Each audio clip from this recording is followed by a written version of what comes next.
Baghdad کے مشہور شراب خانے کے دروازے پر دستک ہوئی۔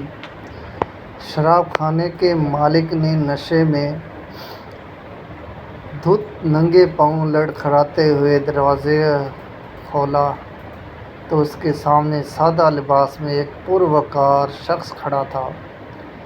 مالک نے اکتائے لہجے میں کہا، معذرت چاہتا ہوں، سب ملازم جا چکے ہیں، یہ شراب خانہ بند کرنے کا وقت ہے، آپ کل آئیے گا۔ اس سے پہلے کہ مالک واپس پلٹتا، اجنبی نے اس کے کندھے پر ہاتھ رکھ کر کہا، مجھے بشر بن حارث سے ملنا ہے، اس کے نام بہت اہم پیغام ہے۔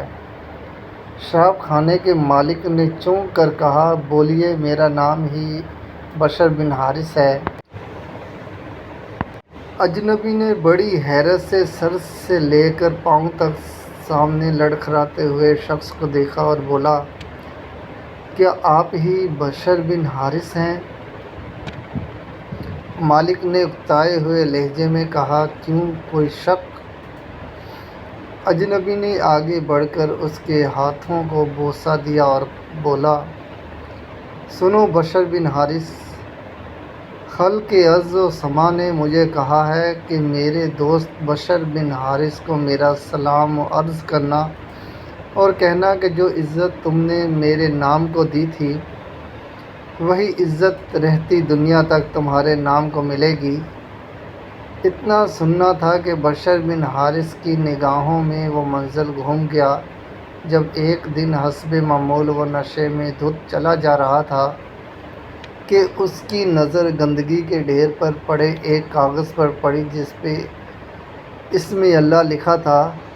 بشر نے کاغذ کو بڑے احترام سے چوما، صاف کر کے خوشبو لگائی اور پاک جگہ رکھ دیا اور کہا، اے مالک عرش عظیم، یہ جگہ تو بشر کا مقام ہے، تمہارا نہیں۔